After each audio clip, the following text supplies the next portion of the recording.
in our lives. And this is fundamental to the problems in the greater South Africa, but also the source of where we will find the way forward and the way out of the problems and the gap and the hole that the economy is in at this point in time. So today we're going to have a closer look as to why this is the case. And that will be primarily presented by Dr. Jeeva. That was her PhD research that resulted in a number of papers as well.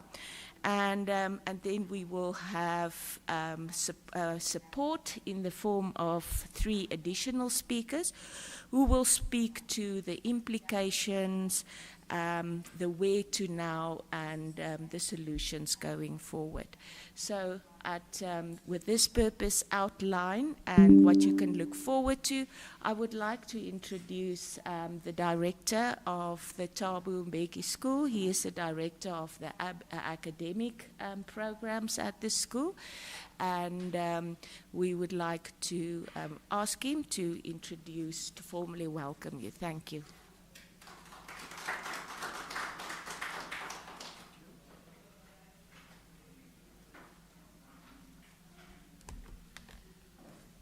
Good morning, ladies and gentlemen.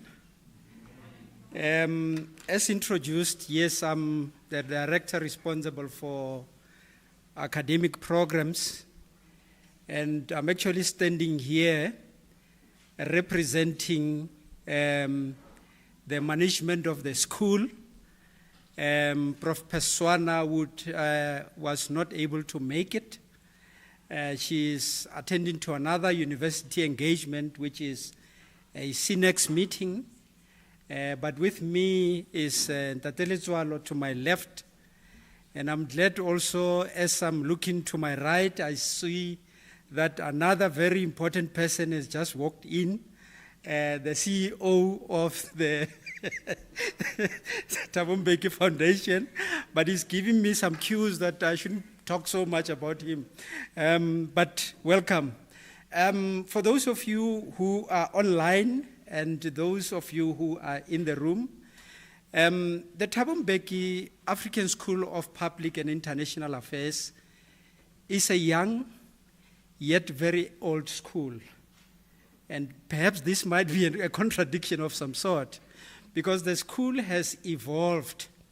We were at some point Timali, and we merged with 2 other institutes to become the Thabo Mbeki African School of Public and International Affairs. Now, the aim of the school is basically to provide education from an African perspective at a postgraduate level in the main. Now, apart from the postgraduate level that we're still working on, we have a number of short learning programs that are currently running. But in addition to that, our main focus are the postgraduate programs that I spoke about. So far, we have made an application for a PhD as well as a master's. And I can tell you that we are actually waiting with bated breath, because on Friday, which will be the 8th of November, the Council for Higher Education in South Africa will actually be considering our applications. So by next week or so, or perhaps by the end of this month or this year, we may be coming to you as our stakeholders to say that our qualifications have now been accredited. And that would mean that we are now ready to go in terms of the admission of students. We are ready in terms of imparting knowledge in as far as the PhD as well as the master's is concerned. But in addition to the 2 that are already being considered for accreditation, we are also working on a master's by coursework, which we're hoping that we should have made sufficient progress by the end of next year. Now, the seminar that we are having is part of a series of seminars that we have planned for the postdoctoral fellows. Now, postdoctoral fellows are colleagues in the school. They are basically researchers, and we want to encourage them to do research that is on the cutting edge. We want to encourage them to do research that will inform policy. And that is why when I looked at the title of the seminar that we're having today, which was basically talking about the diagnosis. You know, a medical doctor, when you're not well, a medical doctor will start by doing a diagnosis. And therefore, because our municipalities generally are in the ICU, we need to do this diagnosis. But in addition to that, we also need to be able to inform policy. We need to give direction in terms of what has to be done in as far as our ailing municipalities. And therefore, it implies that the discussions that we're going to have are also going to be very important in as far as policy decisions that are likely to be taken. Now, after this very first seminar that we're having, we're going to have a number of other seminars, and we invite you again to come and join us. We have a number of postdoctoral fellows, about 11 of them.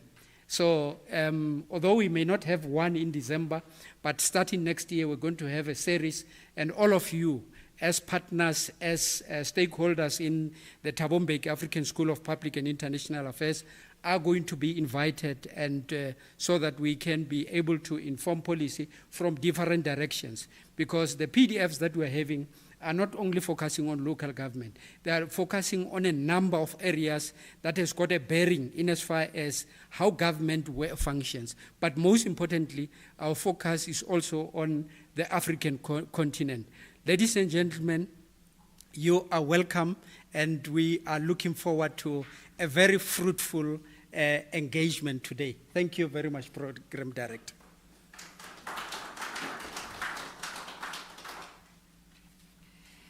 Thank you very much, Prof. Mello. So I think we will jump straight into this now. We have a slight change in the program. Let me just briefly tell you what you can expect. We're going to have Dr. Jeeva to give us the diagnostics report, and she is our keynote speaker. So she will be allowed 30 minutes for her presentation, and I can promise you it is a spellbound presentation.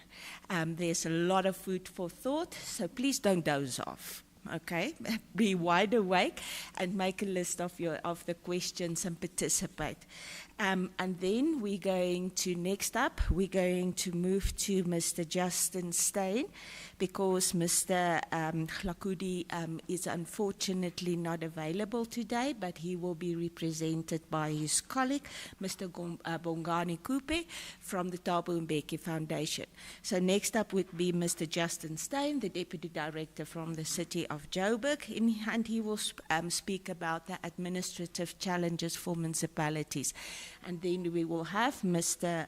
Kube speaking about the practical solutions and maybe touch on some of the infrastructure issues that are experienced by the municipalities. So without any further ado, let me introduce, like I said, the lady of the hour, Dr. Jeeva. Thank you.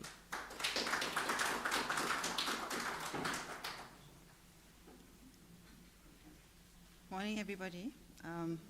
I'm Dr. Jeeva, Zaakirah Jeeva. I'm sure you're also my bio sketch. I am a town planner by profession, but specializing in research. I'm more into policy. I'm more into policy analysis and trying to find solutions to the problems that we find on the landscape, right? So what actually sparked the interest around the topic of dysfunctional municipalities is because it's something we all experience every day right? For all of us that are over 30, we've probably practically experienced the deterioration of our municipalities, from being able to walk in our CBDs to now walking in malls, from driving on roads with no potholes to having potholes, right? And the strange part is, when you are a middle-income household, sometimes the dysfunctionality doesn't affect you as much, because it affects the bottom end first. But as we're going on with years, right, the dysfunctionality is moving up along the income stream. So things like electricity cuts, water shortages, robots being cut down because someone is stealing the metal, right? Those are all small nuances that we find nowadays, but it poses a question of what is going on in the large scheme of things. Why are things falling apart in front of our eyes? And what are we going to do about it? Do we just sit back and say, politics? Or do we say, you know what, we as citizens in a democratic country have the right to bring about our voices and bring about the changes that we would like, right? So that is the bottom line of today's presentation. And what I did was I said, okay, the Auditor General always speaks about lack of skills, corruption. What else do they talk about? Poor service delivery, right? But what is it all being sparked by? Because these are all symptoms to a bigger problem. So let's trace back the problem to see where did it actually start from, right? So my presentation is going to start with that. Okay, let me see. All right, so this is just the long and short of it, right? Is that we accept that we are very far from the utopic idea that we had in 1996, that we wanted this integrated, inclusive, well-functioning city where everybody was equal and we could all have our equal rights. However, we know it's not there. And the question is, how do we start bringing about a solution, right? Okay, I'm just going to skip that slide. Let's go into my presentation, right? So my specialty is municipal demarcation and demographics. And why did I say municipal demarcation and demographics? Is because demarcation is affected by humans, right? Demarcation is technically just the drawing of boundaries. Each one of us here know something about boundaries, whether it's physical, whether it's emotional, whether it's financial. It's in terms of our relationship. We all use boundaries, right? And what do we use those boundaries for? We use boundaries to include people in or to exclude people out. That is what we use boundaries for, right? It's not just a human thing. Animals use boundaries as well, right? If you look at my map on the side, it's a very interesting study done on pack of wolves, right? And they actually tagged them with GPS collars and said, let's watch how you interact with one another. And very interestingly enough, you'll see the circles, where the families only interact with their circles, and they keep out of other people's circles, right? And that shows that's a human tendency. We have territorial instincts, and we don't like people coming into our territory. We don't like people going out of our territory. How we manage these territories is where the question comes in, right? So government actually uses these boundaries to classify, organize, and manage the regions within their territories. So we all know South Africa is large, right? But then we need smaller regions to make sure that we can manage them a bit more efficiently and know what is going on within them. If there's any disparities happening, we can then remedy those disparities, right? Similar to your body. You know, you have a headache, you need to have a Panado. So that is exactly what government does. We just isolate areas and we say, okay, this is what we need to do in that area, and then you remedy the situation, right? So historically, this is from the 1990s, or 1900s, if you could say, we had a very simplistic life to what we have right now, right? It was either classified as urban or it was classified as rural, and nothing really in between, right? And that was the easy way. However, what happened was we had economic stimulation. Different countries have different economic stimulations. In South Africa, we had mining that came about. So the discovery of coal and gold, and that stimulated urbanization as such, right? And then that complicated how we then defined what regions are used for what. Right. From a global perspective, we then would take these areas and they would say, okay, we have this area that's functioning as a region, but we need to demarcate our boundaries. Now, what criteria would we use to demarcate boundaries to make sure that the other person understands that this is our area, right? We are not animals, so we do not have, can I say, sense that we can put in to say, this is like our area, right? So what they did was, theorists came up with policies such as social cohesion, functionality, equality, cultural barriers, right? Some simple things to say, you know what, this is the Zulu land, or this is Paris, and they decided to draw boundaries, right? And whatever the criteria was, it all differs across the globe. However, these areas then needed to be managed, because it's no use just having boundaries but not having a plan on how you're going to manage it. So when you look at theory and you really analyze it, there's only two ways you can really manage a region. It's either intensive or extensive, right? Intensive is you keep your area small, right? And the region is then managed by a chief or a mayor.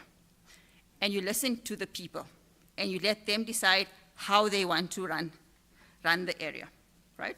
So it's a pretty much low-density type of development, and this is the type of development that you typically find in apartheid South Africa, if I could say it like that, or in Paris. Current-day Paris also uses this type of structure, right? The problem with this is you have many minute regions in the area, and sometimes these regions grow over, but they're not allowed to extend their boundaries. So it creates a complicated way of coordinating growth between regions, and this is sometimes costly and also tedious to manage, right? So they said, okay, fine, this intensive manner is not working. Let's see what happens if we become extensive in the way we manage our regions, because they're sprawling over their boundaries. So let's extend our boundaries further so that we can be more inclusive, right? However, what they did in that case was we overextended. So we call it overbounded. So say, this is my garden, but I go over, right? And I say, I'm going to manage it till there. But there's no development yet in that area.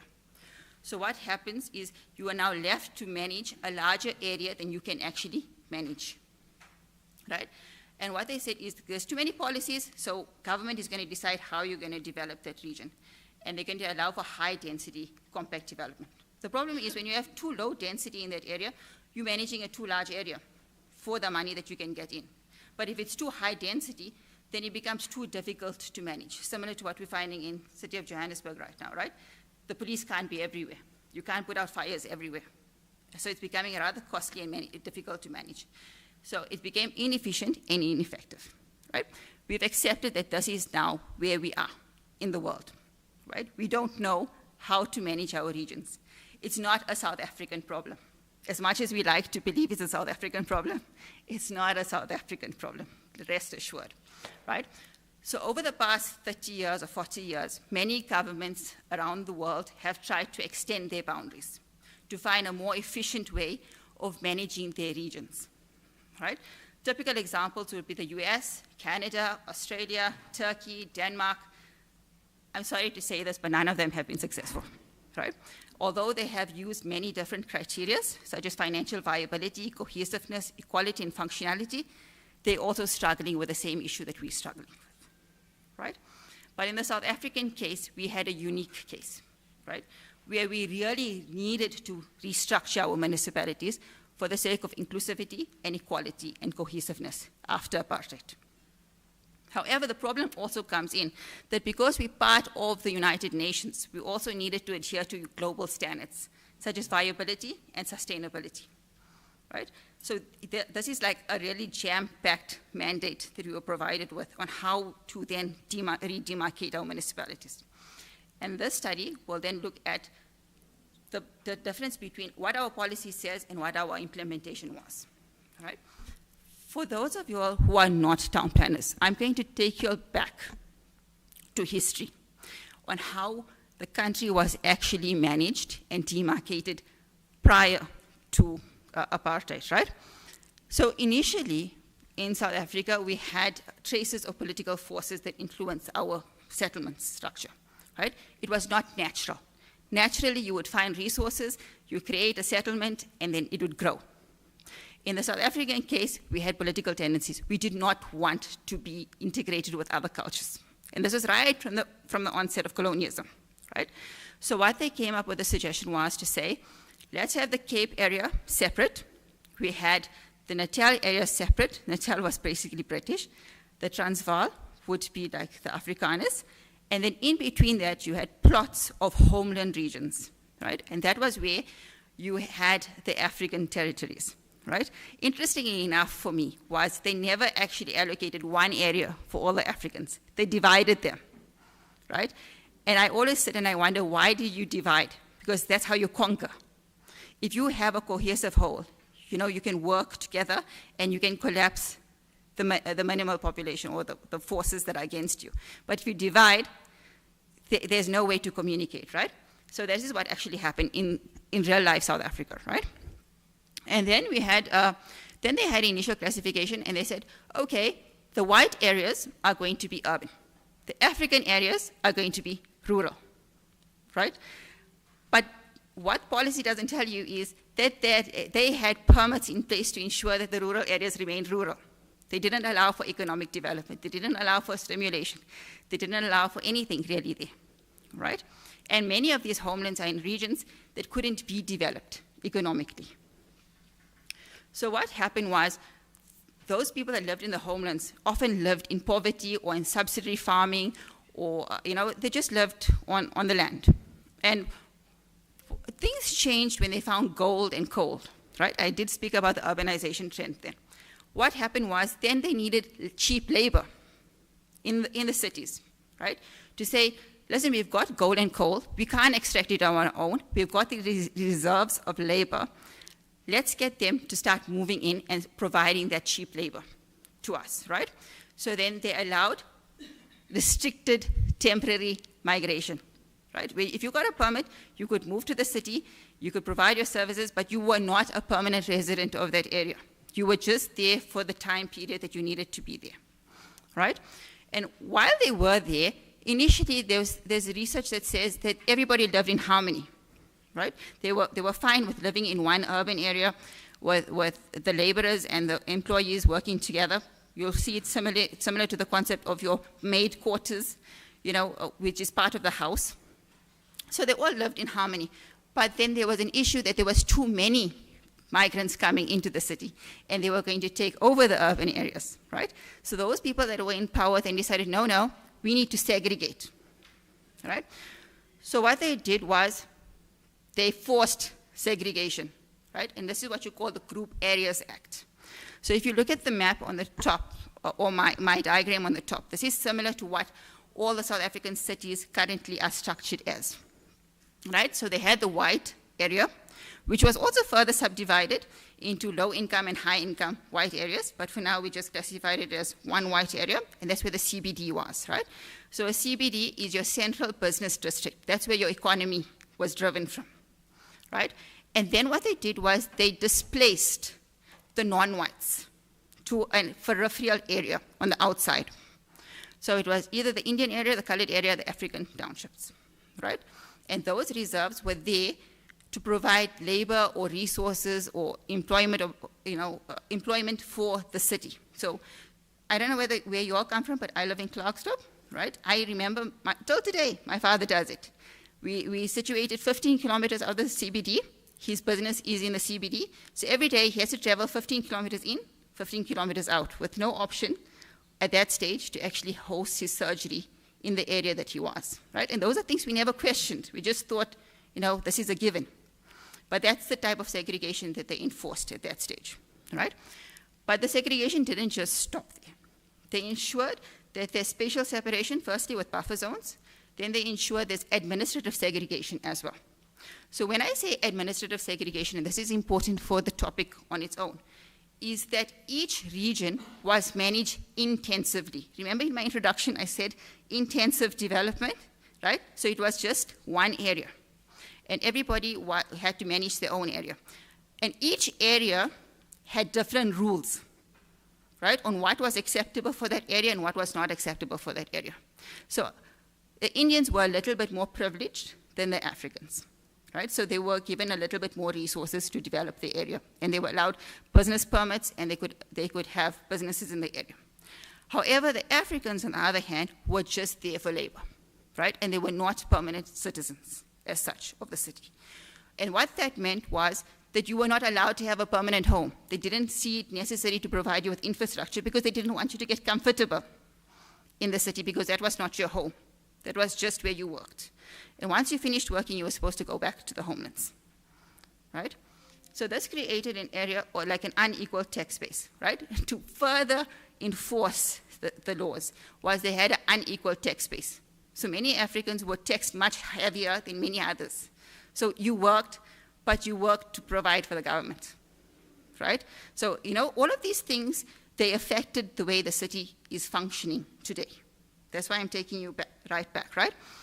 And at that stage, we had 1,262 different administrations, right? And they said they worked perfectly. One of the reasons why they worked perfectly was because we had such strict population control laws. The government knew exactly who you were, where you came from, when you came to the city, when you're going to leave the city. If you didn't leave the city, they will come and find you and they'll force you out. That was the laws that were there, right? However, during that period in time, the homelands, oh my God, I haven't even gone through and I've got 15 minutes. Okay, so I'm going to go a little bit further, right? Okay, so then what happened was there was an uprising from the homeland areas, and there was this mass movement of people into the cities, right? Now, what happens when you have mass movement of people into the cities is, especially when they're unemployed, uneducated, and they don't have housing, right? You create further problems into the city. So you call it the triple challenge. So that mass movement brought about the triple challenge effect into the cities that we currently have: inequality, unemployment, and poverty, right?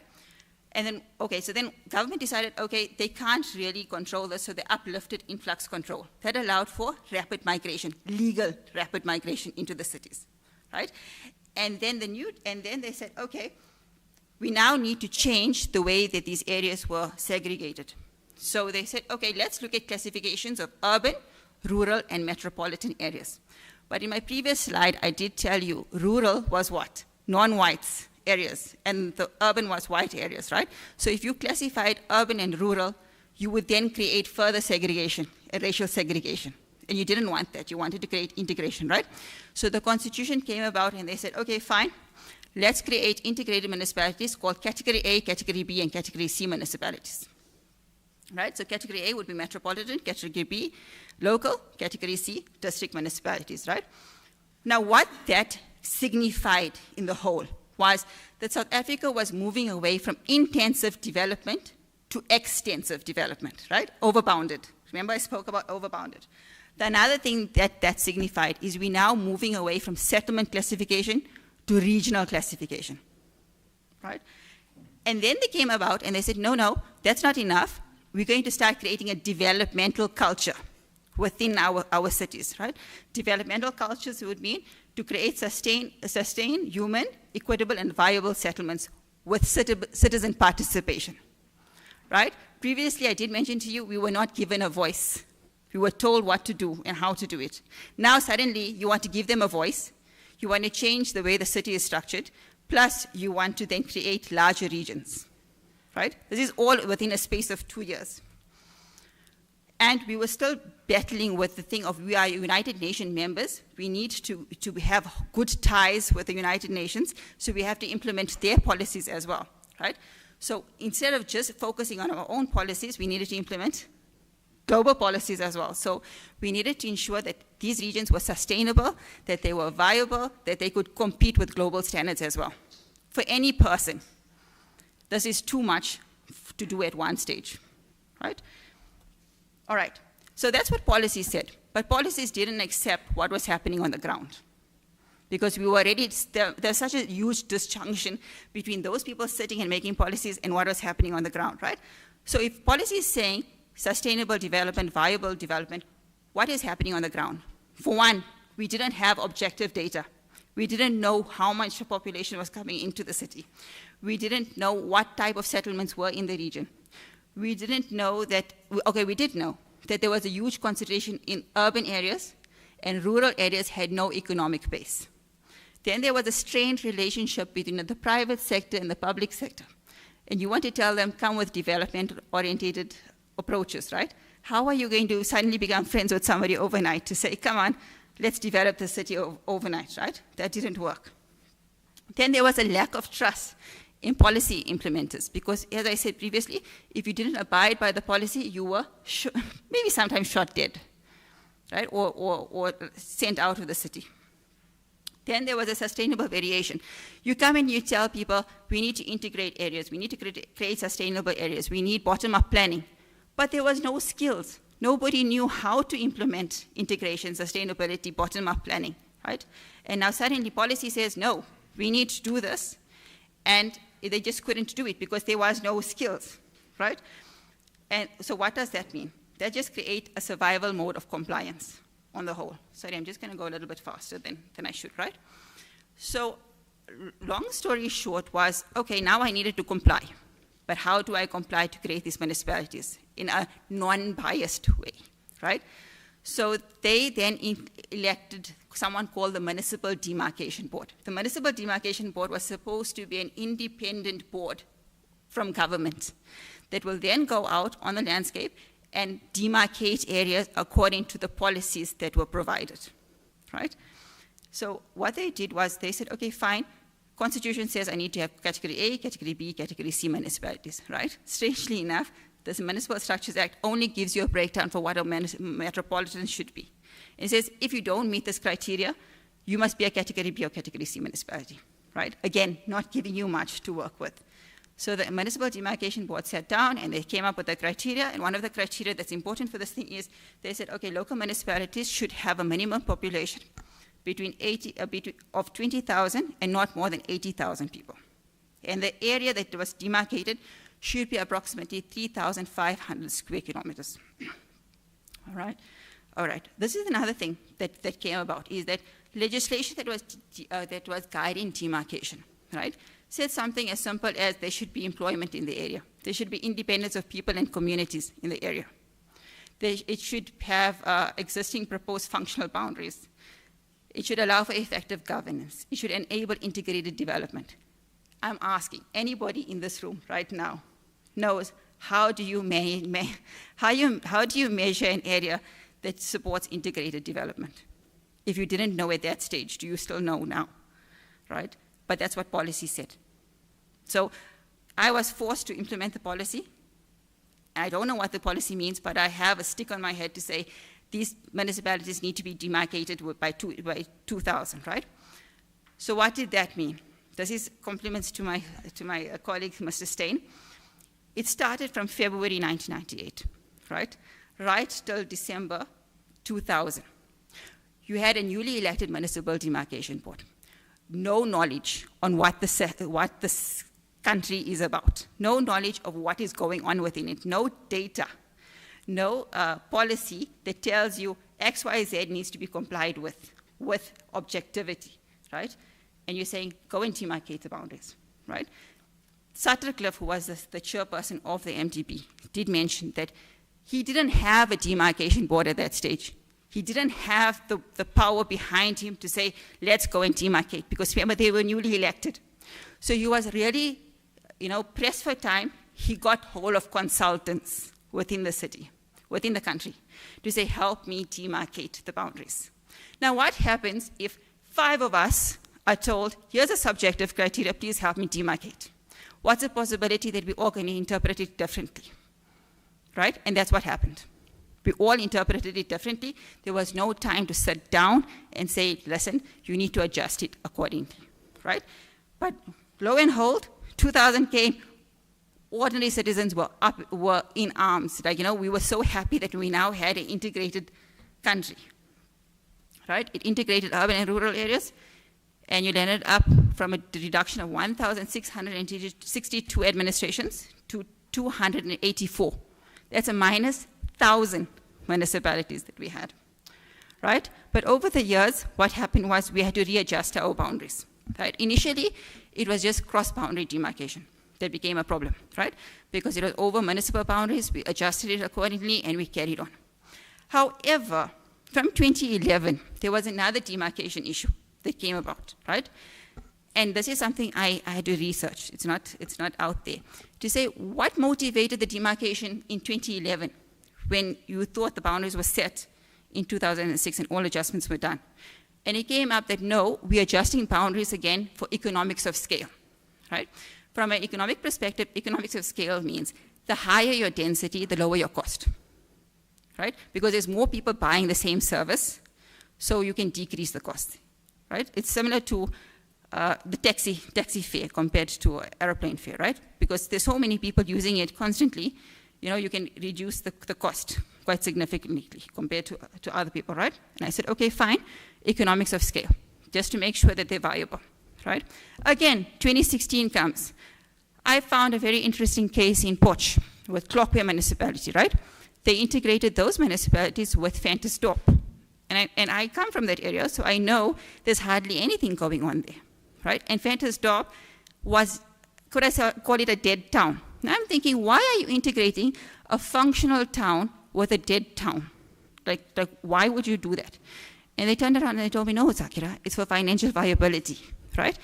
And the thought process was very similar to what you would find in a class. A strong student mentors a weak student to ensure that maybe the weak student will become stronger, right? But what happens in some cases, right? Like honestly, what happens in some cases, and that's what we're finding right now. All right, so in municipalities in 2000, right, we had a reduction. I'm going to take you through this with all the demarcations that went through, right? Eastern Cape had a reduction of 6 municipalities. Limpopo had a reduction of 3 municipalities. KwaZulu-Natal had a reduction of 7 municipalities, right? Now, theoretically, you would increase the area of a region only if there was growth. Remember, I told you about sprawling, right? If it sprawls over the boundary, then you demarcate, you extend the boundary. So I went and I looked at, okay, what is happening in terms of migration? Why are you saying that you needed to extend the boundary for economics of scale? Because now you're telling me there's more people that need the services or financial viability, right? So I looked at the adjustments on it. Okay, Gauteng amalgamated 1, right? And that's a high density. If you look at the scale here, you'll see it's a 4 million people that they've absorbed more than what they had, right? So that could be due to rapid urbanization. However, Limpopo amalgamated 3 local municipalities, right? Now, what does amalgamated mean? It means I took something small and I made it bigger, right? Now, if I look at my migration data, right, it tells me that Limpopo is actually losing population and not gaining population, right? This data tells me 1.66 million people have left Limpopo. But Municipal Demarcation Board is telling me we're making those municipalities bigger, right? For what, right? Am I done? What? Okay, Eastern Cape, similar situation, right? Declining population, but larger municipalities, right? Both Limpopo, this is another aspect, both Limpopo and Eastern Cape are rural areas as such, right? Because of the former homelands. Remember, they were not allowed to develop economically. So they have a large rural character, right? Now, government had implemented rural policies as well, rural development policies, thinking that if we develop these areas, we can stop migration out, and we can start developing these areas. What is migration data telling me? That they're migrating out. What is that naturally telling us? Policies are not working, right?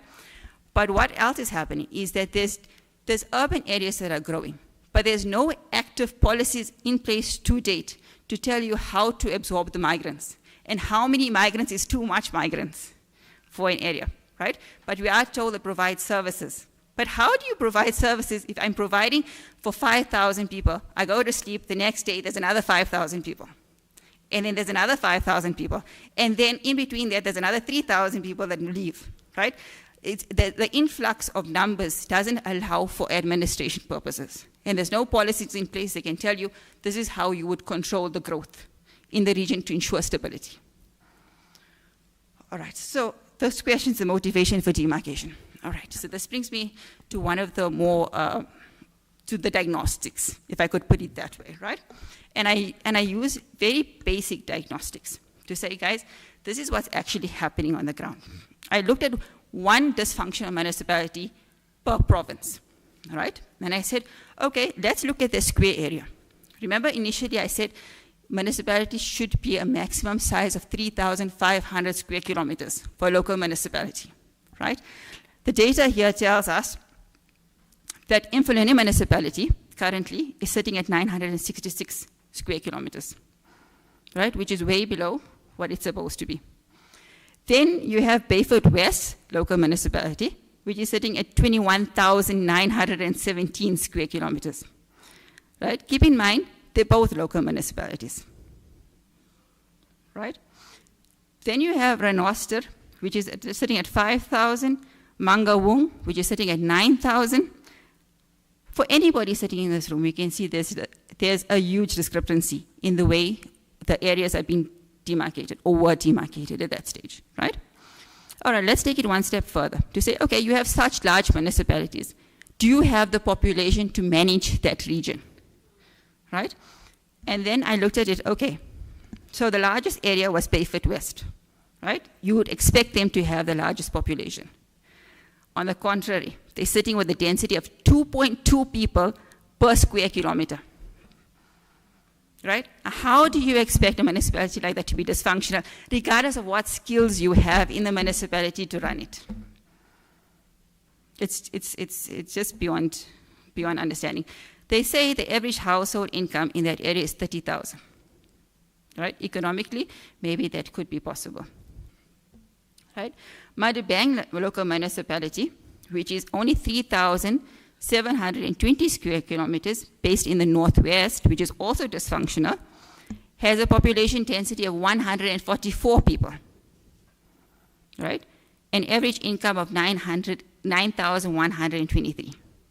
Now the question is, when you talk about viability, does an income, household income, this is regardless of size, does 9,000 Rand equate to you being able to pay for your rates, taxes, water, sewage, sanitation, plus groceries, plus school fees, right? All right, Renoster, which is sitting at 2.1 square kilometers. This is amazing to me. I had to double check and triple check. And I know there's somebody from Stats SA, maybe he can verify it here. But apparently the local income, the average income in this area is 268 Rand. Does that equal to grants? Right? So if a municipality is running on grants, then how is it going to be financially viable? All right? This is a very strange one to me, was Mfuleni municipality. It's been in the news for numerous reasons. It's got a density, 966 kilometers, right? But it's got a density of 760 people per square kilometer. Right? And I'm led to question this for the simple reason that this municipality in 2016 wanted to apply for metropolitan status, right? And you can only become a metropolitan if you can prove you have high density, right? So is there some sort of manipulation of policy going on here in data? It's just out of question. I'm not insinuating anything. I'm just asking the question that is there maybe an insinuation going on here, and are we manipulating our data to meet policy? Right. So long story short, since I'm already over my time, is diagnostics. Right? Have we achieved our development mandate? Racial inclusion, yes, we have. Right? That we have lived experiences in this room. We have racial inclusion. Right? Spatial integration.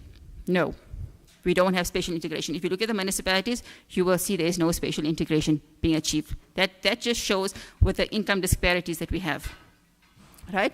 Socioeconomic inequality, no. That also shows in terms of the data that we have. Effective and sustainable service provision, I would say no, but my colleague, Mr. Justin Stein, will elaborate further on that aspect. Are we enabling effective governance? Open to question. Mr. Cooper will discuss that a bit further. And overall, there's a growing concern that what you're telling local municipality to do and what powers you're providing them with, is there's a problem there, right? The possible reason that we're going to have these issues recurring is because our country is unequally developed in many aspects.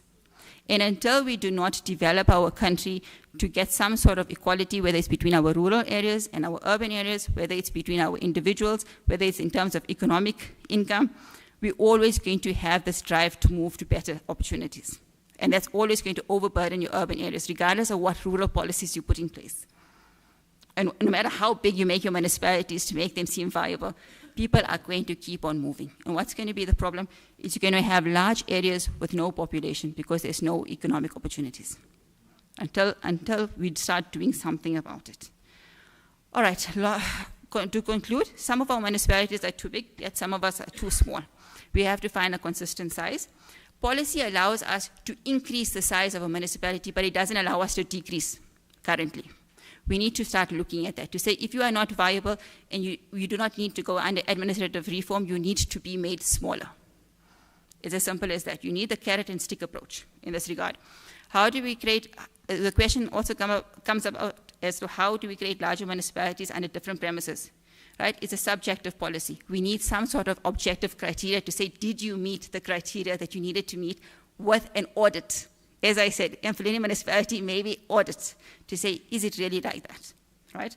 The next speaker will then discuss the effect of urbanization on infrastructure provisions within a municipality. Thank you for listening.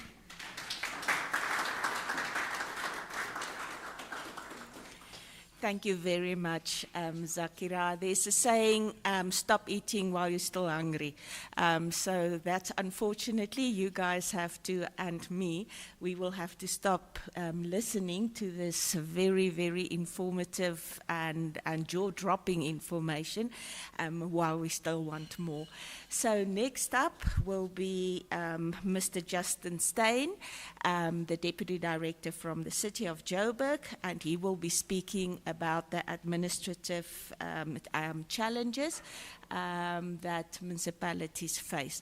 Just a side note, I've neglected to say that at the end of the speakers' sessions and presentations, we will move to a joint session of questioning and answering. Thank you.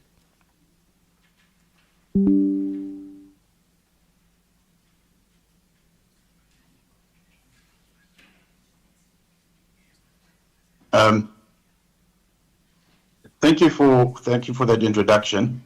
I think based on the information that I've received on how to prepare this presentation, I would just like to begin with a preface for this presentation, which would roughly mean something along the lines of, people don't understand how new local government is. We have a white paper that was released in 1998. So we could anticipate the Demarcation Act, the Structures Act, the Systems Act, the MFMA. But with the battery of legislation and regulatory frameworks that are coming out of COGTA and national departments, you could actually say that the institutionalization of local government in South Africa has been akin to trying to change the tires on a moving car. So it's an uphill battle for most local government practitioners to bring ourselves into compliance with a regulatory framework that's changing more often than we can keep track of. And that is designed specifically to keep some of the proclivities of local government initiative in check. So based on this, the presentation that I would like to just give you against that context is just like a brief bird's eye overview of our social context. And we want to look at things that are attributable to service delivery. For example, community protest, the intimidation and murder of public representatives and officials, the limitations of administration, and then where do we go from here? Quo vadis. And basically what we've got in our social context, apart from the newness of this local government enterprise that we embarked upon, is this social context in which we find ourselves. And there's a tremendous amount of violence and institutional violence that's present within our society. We're one of the most violent countries in the world. Some of it is a legacy of institutional violence. Some of it has been attributed to the inequalities in income and living standards. But generally, this has been termed what von Holt calls a violent democracy. We've also got this problem of perceptions of relative privation. Now, the World Bank told us that we've got a Gini coefficient of about 0.63, and this is 2014 data. I think it has changed since then. It has reduced over time, but we are still one of the most materially unequal societies in the world. One of the other issues that we've got, and this is coming out of things like, for example, the Zondo Commission, is the politicization of the civil service. And obviously, state capture is not possible without cadre deployment, which is placing a premium on political connectivity over competence. And I'm actually just referring to research here. You can find this in a tremendous body of literature. Some of it is actually the commentary of practitioners themselves. So this would be, for example, a study that was done on decentralization in 2015 by Andrew Siddle and Thomas Colbury.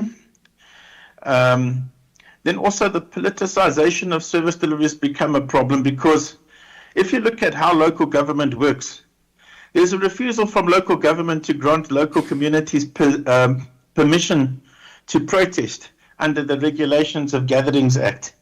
So if the protesters seem to be a problem, then local government denies that. But you see, the problem with the Regulation of Gatherings Act and protest in local government, it's a notification exercise, not a permission-seeking exercise. So that's the big problem that local government has to contend with. So now, if you look at the IRIS database, which is the incident registry that we got from SAPS, from one of the studies we did, this was courtesy of Corin Runciman from University of Johannesburg. You can see that over time, disorderly protests or disorderly incidents have increased. Now, there's a lot of problems with the IRIS database because the data isn't captured in a standardized way. And the data just lumps everything together, from sporting events to funerals and everything. It just parks it all into one big basket. So you can't really separate out the destructive or disruptive events. But to back this increasing trend that we witness here, this is Municipal IQ's protest data from local government as reported in the media. Now, because it's reported in the media, it's obvious that there's going to be problems with it, because sometimes the media over-sensationalizes and sometimes it misses out on protest actions entirely. For example, in the city of Joburg, the municipal police get called out to manage a protest of maybe 14 or 15 people, but that's not included into this database because the media didn't report on it. So you can see that the general trend since 2004 has been upwards. So in 2022, there were 193. But between 2020 and 21, you could see that the number of protests dropped. And that's because of the COVID regulations, or we can surmise that from the data. Now, if you look at the sources of protest, on the left, we've got something from UJ's chair of social change. Communities are basically saying that service delivery is a problem.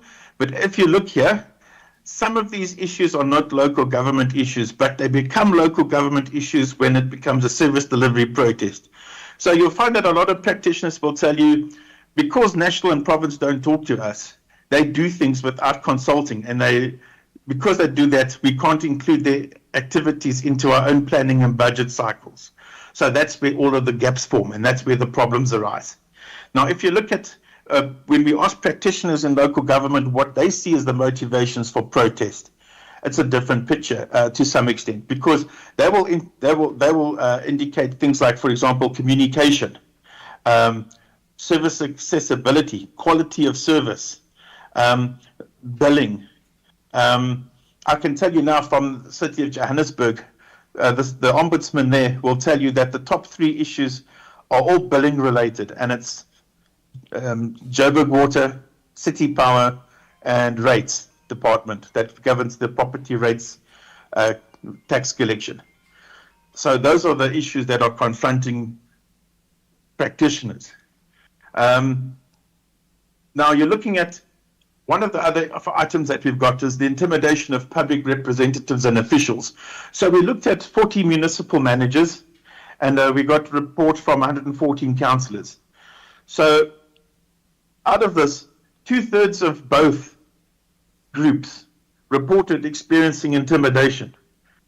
And 2/3 of them said it's actually given them pause for thought if they would be willing to continue in their positions or seek office again. Now that basically tells you that capable practitioners are being intimidated and driven out of the system.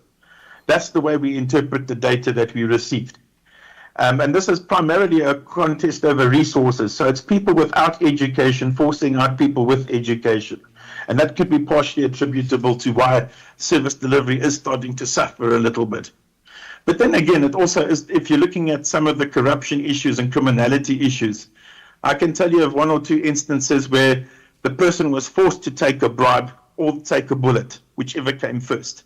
So obviously, if you're given an option like that, you know, your incentives are different. So then moving on to petitions, the study by Jane Duncan, that was done in 2016-2017. The book was called Protest Nation. She did an analysis of the Regulations of Gathering Act using the petitions system as an entry point, because she saw that the petitions are largely neglected as a source of service delivery analysis. Now, one of the things that came out of that study was that it's very clear, and this is something that resonates within the city of Johannesburg as well. People do not know where the entry points are. They don't know how to engage with local government. In one of my previous incarnations, I was a consultant, and I did work in Malawi and Zambia. And one of the participants in the Zambia study that we did told us, we said to them, listen, because you're not getting this information, it's up to you to seek out and engage. In other words, gate crash the party.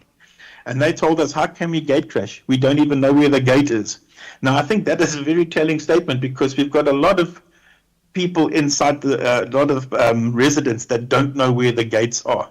In fact, I can tell you now, the Ombudsman has done a tremendous amount of outreach, and people didn't even know there was such a thing as an instance of Office of Last Instance. So the process for logging complaints is also very complicated, and it takes resources that some of our poorer communities don't have. But it's also because they don't know where the gate is. How do you enter? So based on what I can tell you now, there's 2 things that I can tell you about the complaints that are coming through the system that tell you a lot about how functional the city is. It's almost indirect. Part of it is that there were approximately 316 active complaints received by the Ombudsman in this quarter 1.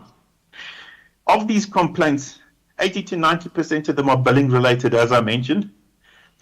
In the petition system, we're currently using a manual system, but it's been automated in a pilot project with the Gauteng Provincial Legislature. Now, there are some petitions dating on the books back to 2011, and there are over 1,600 unresolved cases on the books.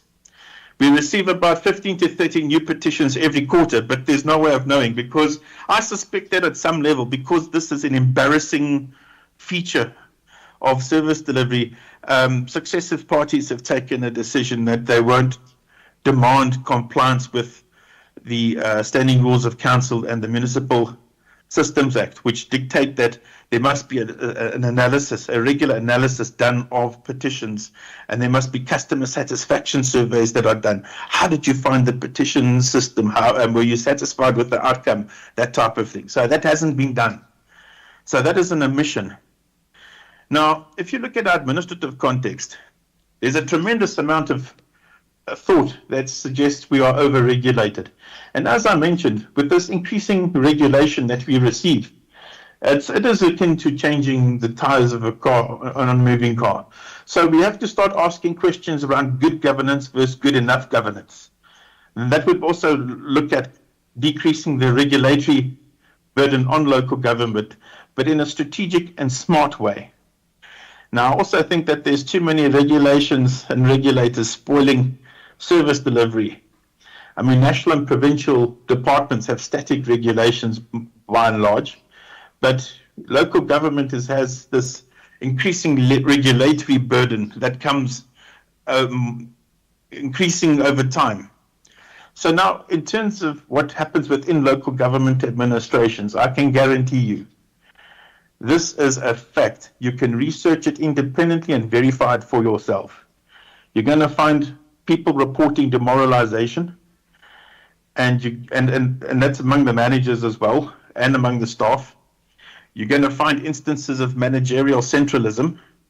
So in order to compensate for the skills deficits and the cadre deployment, you find that more and more functions are being appropriated higher up the managerial hierarchy, leaving staff that are in contact with communities with less initiative and less resources to address those issues as and when they arise. It's becoming the decisions being taken to address service delivery concerns are being increasingly abstracted out of the community context.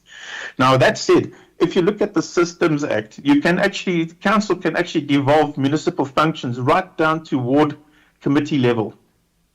That's never been done, and I doubt it will ever happen. But there have been instances where communities have bypassed local government entirely, and communities have joined up to make sure that service delivery has occurred, and they've done so with the blessing of the courts. So again, if local government is in the way, people just tend to move around it. So local government can risk itself becoming irrelevant if it does not address some of these core issues, and it doesn't have help addressing these core issues. One of the other issues is unionization. Now, unionization means that you get to protect wrong actions, and it encourages indiscipline among staff. So staff will act in ways that force discipline, and then the unions will protect them. Or they will basically break regulatory frameworks and basically act independently of their line managers, and unions defend that behavior.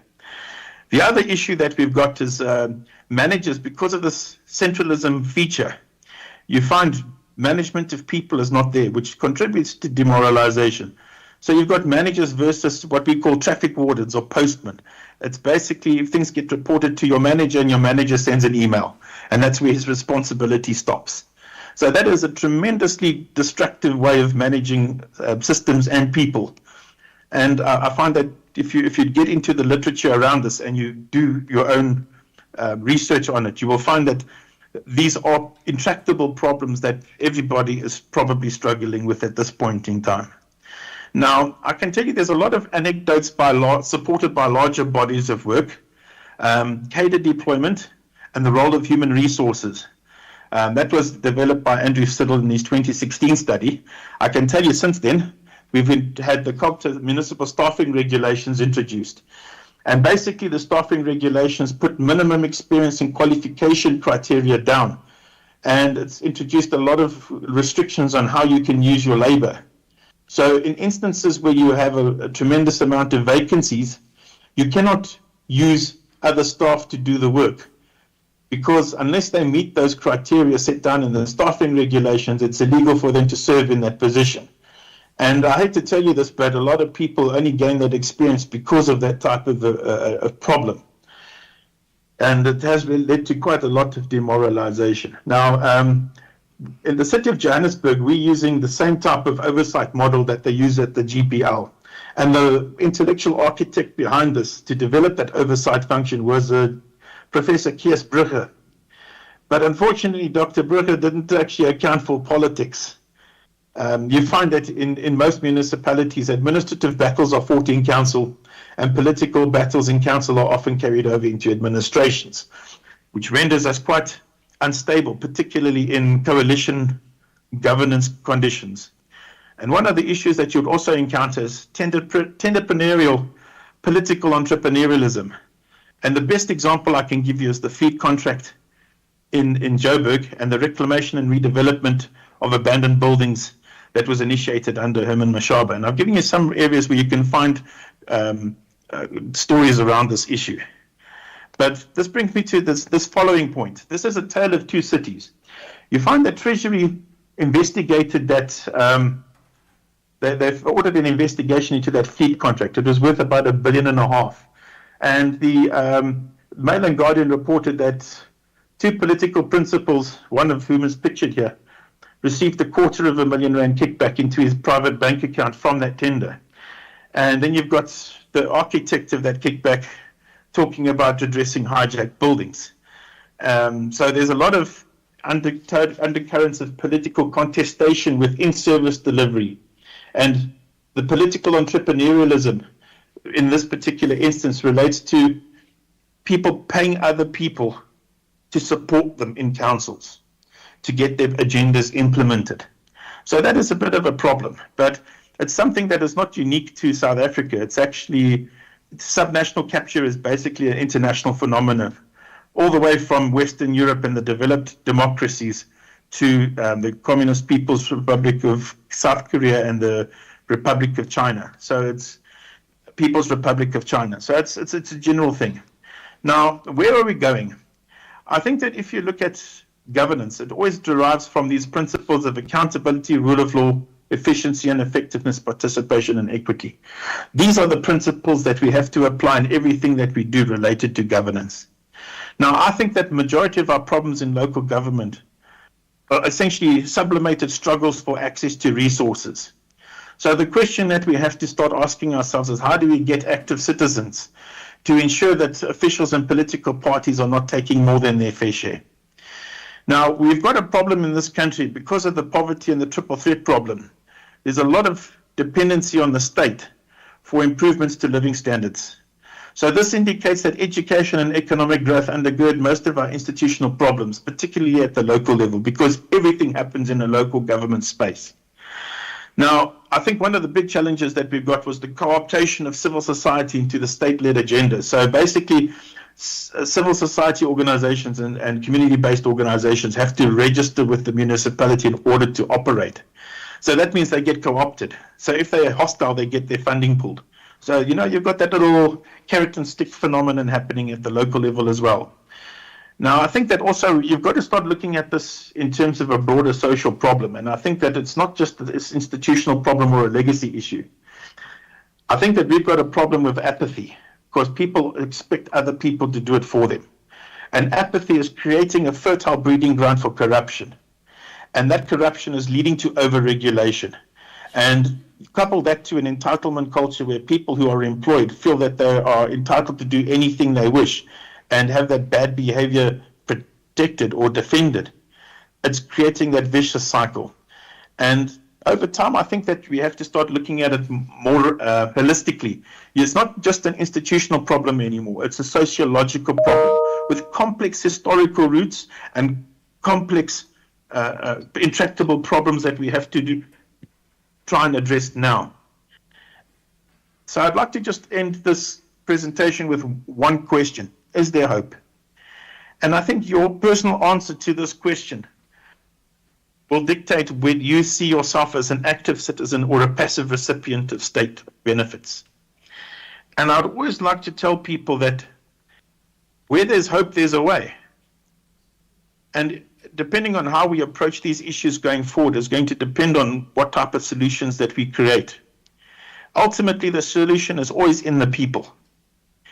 And we have to start looking at ways of empowering people to take their own destiny into their own hands and see local government as a partner rather than as an adversarial person that's not doing what we want it to do. And so thanks very much for that. I appreciate the attention. Thank you. Thank you very much, Justin. That was a mouthful. And thank you for shining the spotlight on, if I can just take some of the nuggets from what you said, an overregulated, politicized, and underperforming local municipality, which has resulted in a disabled community who have become completely neutral and become lame in being active citizens. Next up will be our presenter from our senior, or rather parent partner, that being the Thabo Mbeki Foundation. So it gives me great pleasure to introduce Mr. Bongani Gupe, who will, after all of this, give us some light in the tunnel. He is going to present a practical example of how to turn this around. Thank you.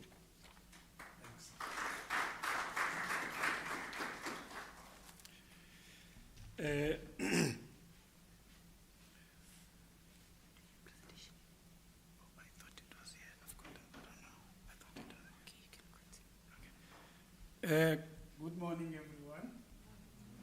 My name is Bongani Gupe from the Thabo Mbeki Foundation. I see we invited to the Thabo Mbeki African School of Public and International Affairs. And I think I feel very privileged because I'm becoming now the family, part of the family of the Thabo Mbeki family. I think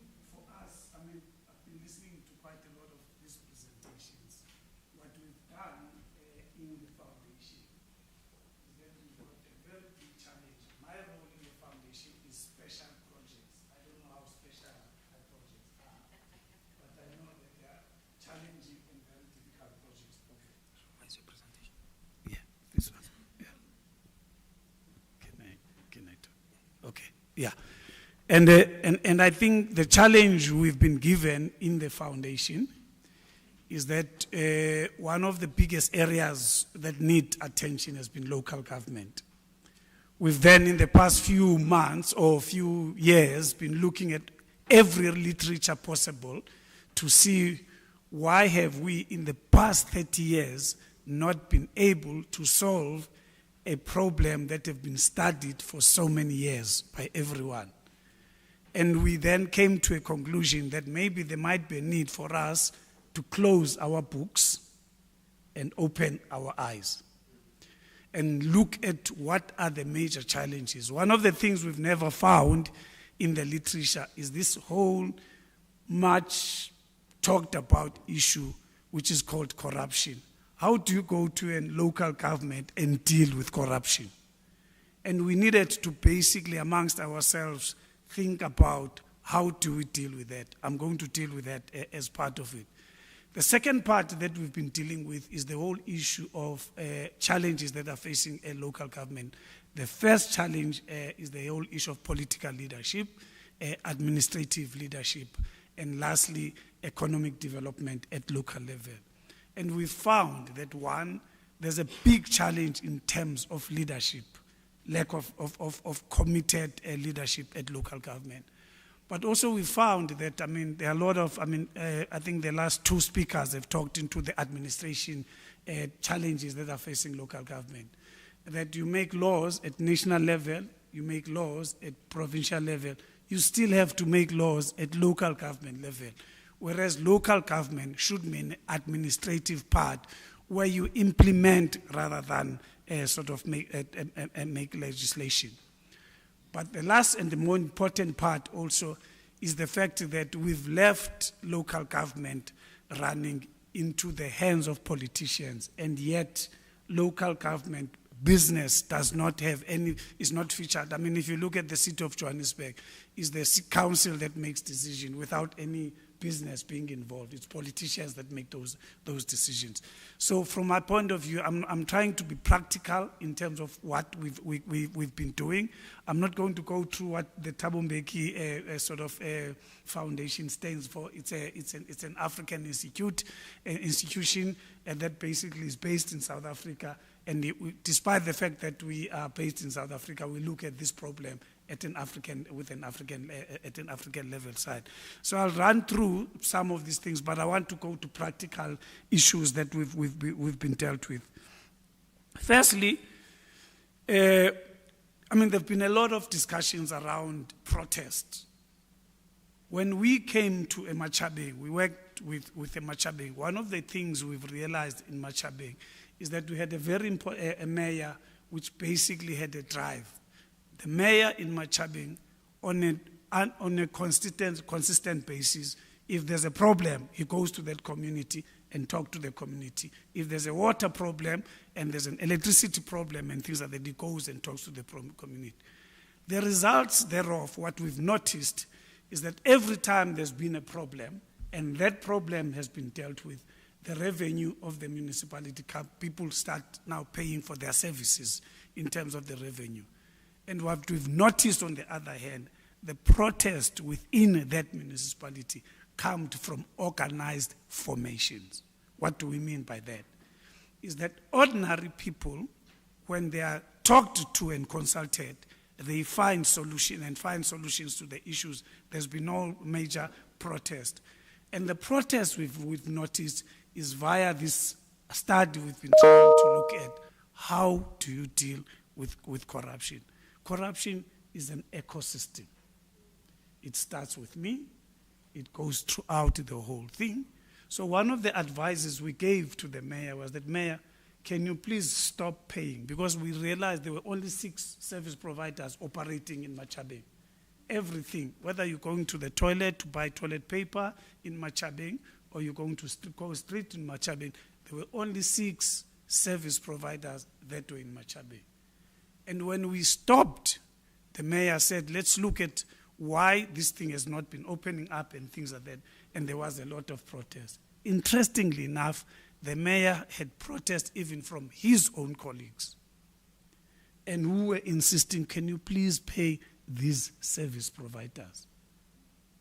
And that's why we've now realized that the protest within the Machabeng area, it's organized process, it's organized, it's unions that protest and trash in Machabeng. It's not ordinary citizens that are protesting against service delivery.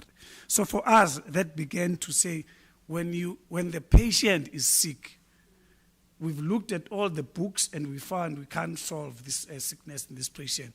We then get closer, watched it, and closed the books and said, what can we sort of identify in terms of this? I'm going to go through some of the presentation that I've prepared, but I think the intention is to now deal with the practical issues rather than deal with the theoretical framework through which other people have taken us through in terms of what has happened. I don't want to have the flag coming from this side, so that's why I have to quickly go through my presentation. Just to give a little bit of a background in terms of what the Thabo Mbeki Foundation is all about. I mean, the foundation has positioned itself as a Pan-African institute based in South Africa and remains committed to its founding mission of achieving Africa's birth by engaging with efforts aimed at promoting the African achievement of African Renaissance. So what I'm going to do, I'll basically go through this, what we've sort of from our side, what have been our areas of focus. I'll dwell mostly on the activities that we've done rather than the theoretical framework that we've talked to. We looked at governance. I mean, for us, these were the 6 areas we wanted to focus on: governance, infrastructure, and basic service delivery. And we've started thinking about what do we mean by service delivery. And part of what we've been thinking about is that any thriving developed democracy in this world, there's nothing free. And therefore, we need to give the impression that when it's service delivery, it doesn't mean it's a free service. That each and every one of us have got an obligation to basically pay for the services. And hence, the mayor, when there's a problem with water and we solve water leakages in those places, you have seen that, I mean, we've matched the delivery with the revenue from the system. And therefore, we've realized that when there's a confrontation of the problem and dealing with the problem, obviously that problem gets solved. But I mean, there's an increase in terms of revenue collection because there's a direct interaction with people at that level. So finance and revenue management, capacity building, community liaison, which we felt was a very strong part of this whole process, and investment and growth. We've tried, in fact, for me, in this presentation, I've also tried to deal with some of the things, but also investment and growth has been basically part and parcel in terms of our pillars, in terms of how we want to move forward. From a methodology point of view, we've tried to call this a transformation college. We want to constantly take a step, check on what we've achieved in terms of that step, go back and check in terms of what does empirical evidence based on what we've done show us, and how can we improve in terms of what we need to do. When we came into Machabeng, they did not have a municipal manager. It was acting, everyone was acting. And one of the things we said to the mayor, we said we want, firstly, political stability. And we were promised that in order for us to be able to work there will be political stability. And basically the political stability looked at, we did not want to go there and have the mayor being changed on a continuous basis, and therefore we wanted that. Secondly, administrative professionalism in terms of the administration, that we're not looking for political employees to be able to run the administration. We're looking for skilled people that are going to be run administration. But lastly and most importantly was for us to be able to partner with business in order for us to have people who have got assets and got invested interest in that municipality, also helping us make decisions. I'll tell you in terms of how we've basically navigated that. The first thing we also tried to do, we had an economic and investment development summit, which took place in September 2022. The new administration came in 2021. We were then roped in early 2022. So the first thing we did was to basically have this. And for us, this important aspect was to also highlight the crisis in Machabeng. Machabeng was in a crisis. There was sewage spilling over the roads and things like that. And we wanted to attract basically the interest of both provincial, district, and also national government to say there is a crisis in Machabeng. But most importantly for us, it was also to look at the appetite of investors, in whether are they interested in turning around this municipality, which was basically faced with so many of the challenges in terms of that. After that summit, you could tell that there were businesses that were interested in investing in Machabeng. And for us, this was just a yardstick in terms of whether is there an appetite, if there is correct leadership, stable and correct leadership, and there's a professional administration part in terms of this thing. We realized that there were a lot of companies that were interested in terms of investing in Machabeng. We then followed up with the Economic and Investment Summit, which took place on the 7th and 8th of June, 2023. Because we've tested the waters in terms of interest in investing in Machabeng, now we wanted to open the net wider. We also invited a number of embassies so that they can basically bring their companies to invest in Machabeng. We had a lot of interest from both Asian countries, East European countries. Some of the African countries were also interested. But most importantly, we had a lot of interest from both local and international businesses that wanted to commit to taking, in terms of participation, in terms of growing the Machabeng. We had a number of commitments that took place in that investment conference.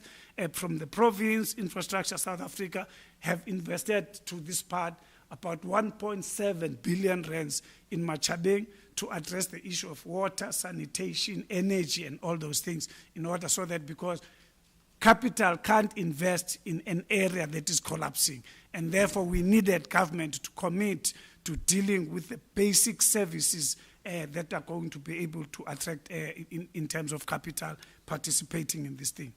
And we had Transnet, we got Imperial Investment, which is a sort of an international company. We also had Harmony that basically was able to provide some engineers there.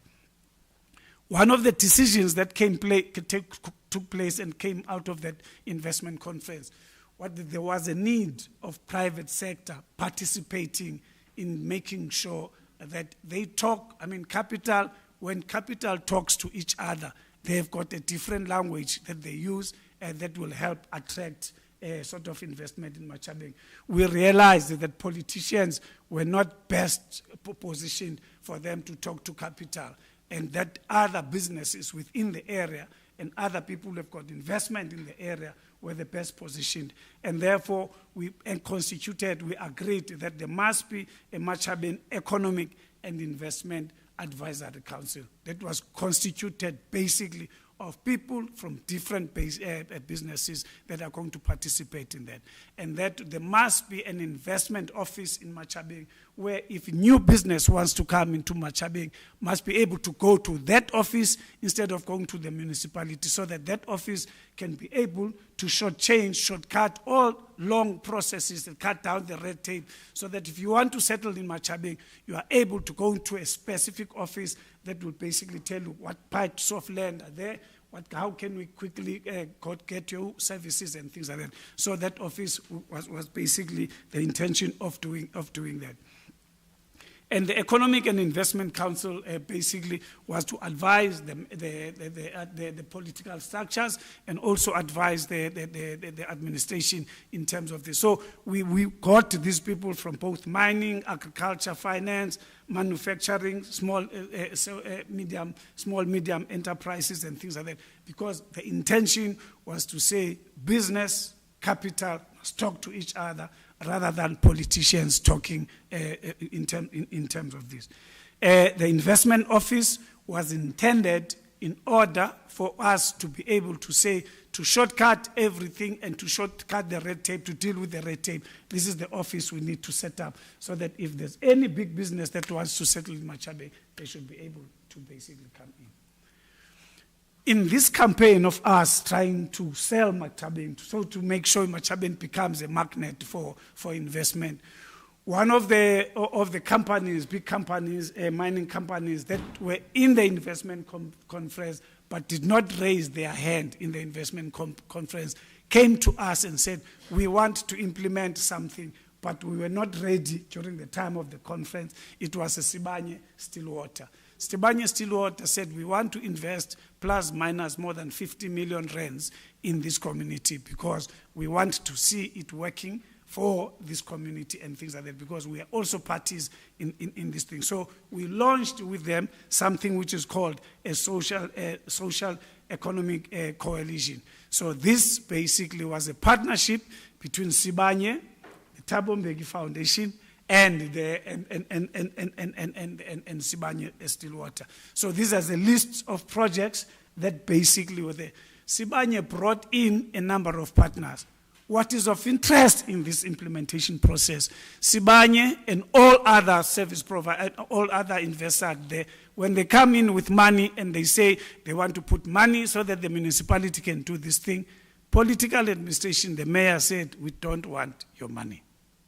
If you want to do something in Machabeng, bring your service providers, bring everything, because if the money gets into our own system, we ourselves are presently struggling to account for that money. So the best thing is that you guys come with your partners and everyone in order to create these opportunities. Ours is to check whether you're doing what you committed for us to do. So that's why in this partnership, it was the lady in the middle, comes from Sibanye, it's my CEO from the Thabo Mbeki Foundation, and the mayor when we launched this social compact of Sibanye.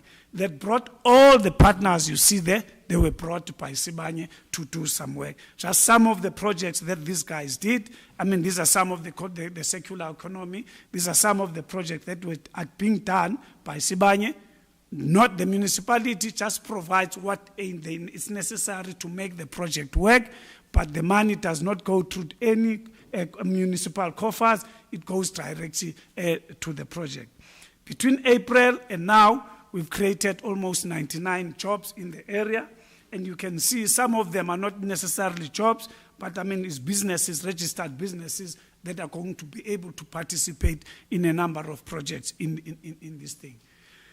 The most interesting one is that when we were in the conference, now there was a commitment from this Mauritius company Now Machabeng is poised is having a cargo, a sort of airport that is going to be built there.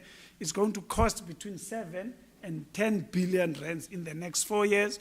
That will be big. It's called the cargo airport because we've realized location of Machabeng from a logistics point of view is well located. And therefore, we're looking forward that in the next 4 years, there will be an investment of about 7 to 10 billion rands. Obviously, that's the initial investment. We hope that this investment will be able to galvanize more other investment that are going to take place in Machabeng. Ladies and gentlemen, I can see the flag on my left, and I declare I've won. Thank you.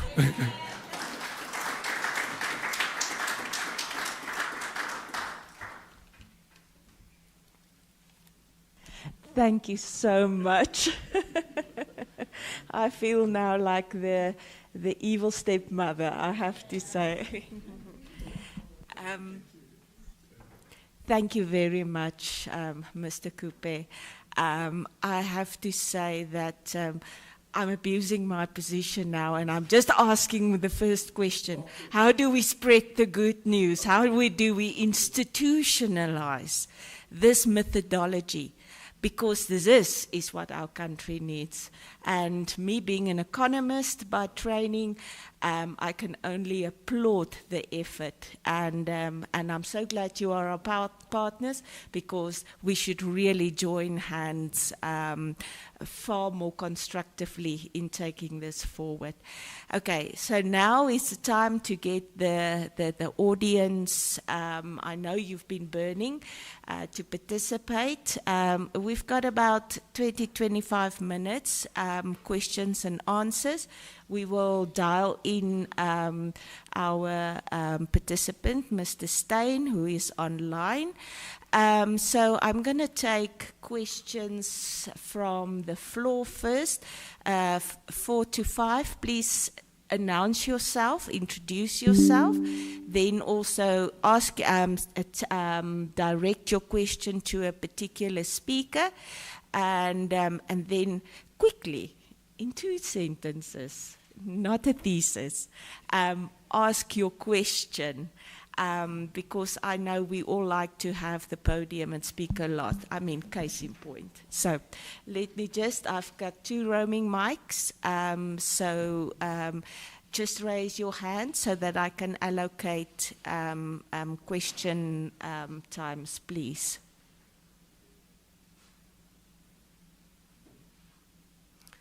Are you stunned? All right, we've got Professor Mella over there, and then second question there, third question there. Okay, let's start there. 4th question. Thank you very much for the very interesting presentation that we had, especially with turning around municipalities. Now, I saw one slide that is talking about apartheid settlements. And the challenge that we have as researchers and as academics is, how do we turn around that map to make sure that we have a very integrated settlement? And one author suggested that the new government basically perpetuated the apartheid settlement. They remained as they were. And he is saying that perhaps we may, as the new government, create new cities. Now I want to find from Zaakirah whether that would be a solution for integrated settlements. Thank you.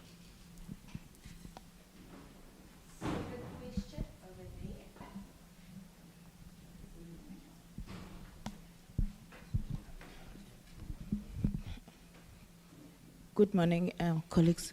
My name is Tobela. I work for the private sector, but I've got an interest on this topic. I'm just a friend of TM School. So I have so many questions, but I'm going to try and ask one. The first question is directed to Professor Professor Jeeva. Dr. Jeeva. Dr. Jeeva, yeah. I wanted to ask, do you think, according to your observation now or your research, that there are clear guidelines on those municipalities, managers or management to understand the constitution and how they're supposed to carry on the municipalities? Because I also heard from the deputy director from the Johannesburg municipalities that there's still interference of the political people and also the people that are managing the municipalities. Are there any clear guidelines on that? Can I have another one to Mr. Bongani? I wanted to ask, that's a very interesting, well done, on the investment advisory. Is this initiative going to roll out to other communities around the country? Thank you for that. Our third question. Thanks. Tanuletu Nomahwai from the TM School. Mine are directed to Mr. Coupe. I just want to find out from him why that particular municipality. I didn't get the why part. And secondly, are you intending to take this project to other municipalities in South Africa? Because this is a common problem, as Dr. Jeeva has said. Thanks. Thank you for that. Our fourth speaker over here, or questionnaire rather.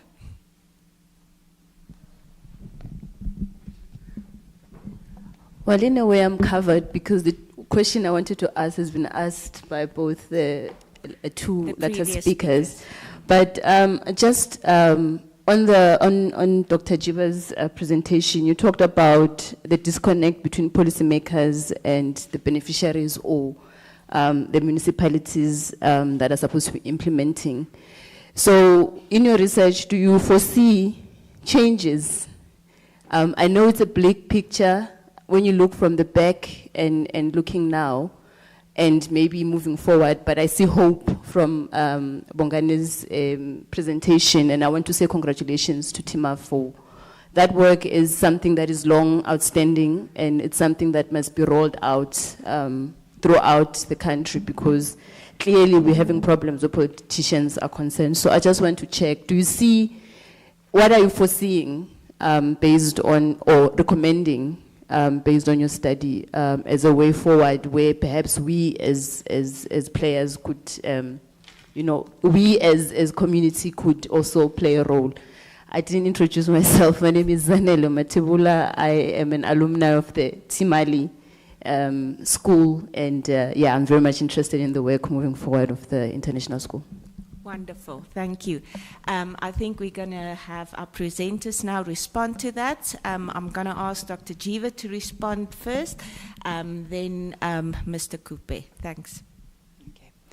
Thank you so much for your both questions. I think they're very insightful questions and very relevant questions, and it is things that we have, or I have probed further. To respond to Mr. Prof. Mello's question, if there's one thing I've learned about South Africans, is that we don't ever sit back and accept situations as they are, right?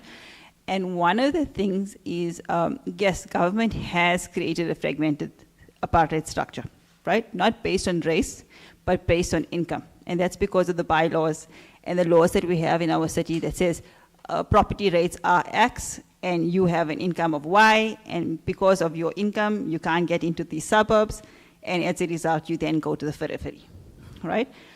What we have found recently is something called backyard shacks, right? And I'm sure everybody has come across that. So backyard shacks is basically shack development or occurring within suburbs.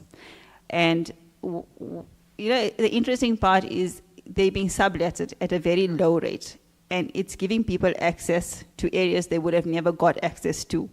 Although the situation is not better than what it was, but location-wise, they have the advantage, right? There have also been policies in place that have looked at moving away from the RDP houses. So RDP houses, they want to provide you with land of your own, with a 2-bedroom house on the periphery, And they sell you this idea that, as you grow, you can develop your house, right? What they didn't tell you is that it had no access to economic opportunities, there was no infrastructure provided, you are basically in a poverty trap, right? So the government has become aware of that, and they then created something called social housing initiatives, right? And social housing initiatives is basically rental markets that is capturing the bottom end of the income. So I think RGPs, I stand to be corrected, I think RGPs, you need to have less than 3,000 in income, all right, to qualify for an RGP. Now, in terms of your social rentals, they're looking at rental of 1,500 to, I think, 5,000, if I'm not mistaken. And if you can afford that rental, you can get into a formal housing instead of staying in a shack. And these formal houses are then located within the city. So these are initiatives in place trying to break the structure of apartheid. Whether they're being successful, that's question markable, because who's getting in? And many times, in the RGP structure, we find, unfortunately, as much as they want to get the poor people to live there, poor people cannot afford those services, and they sell those houses. And that's then creating another cycle of corruption, right? So for now, we can accept that social housing is in place to try to break the cycle of fragmentation. In terms of the Demarcation Act and how do we as citizens, voice our concerns, I had written a very quick paper last year, right? Looking at the application of the Demarcation Act. And I question marked the process because they said, citizens are allowed to voice their concerns on any demarcation. They're allowing you to come up with, they put out, I think, Section 21, and you're allowed to then put out your concerns against it. But when you look at the process, it is so tedious and technical that no citizen on the ground or even a PhD would be able to apply for it, right? I need to actually go in. I need to do technical analysis on my infrastructure, on my water, on the effect it's going to have on the economy. And then I need to take that document and I need to take it to the MEC and get the MEC to sign off to say, yes, he approves it, and that needs to go signed off by somebody else before it lands up at the MDB. And I voiced it and I said, if you're allowing for citizen participation, then why such a tedious process? Right? We need to actually streamline that process to say, if you say anybody can come forward, then anybody should be able to fill out that application to say, I am either for or against the demarcation. And another aspect, I said, if you keep on moving your boundaries because the MEC said that it should be moved, every year, 2 kilometers of a boundary doesn't seem a lot. But in 5 years, it's 10 kilometers of a boundary. And what does that mean for the region? There's a term called gerrymandering. I didn't mention it. But gerrymandering means that you're getting a larger area to control to what you should have. Because if you have a population count within the area that can vote for you, but you have a larger area, that gives you more power. All right, so these are just aspects that we need to look at. It's a tedious job, but small steps will get you there.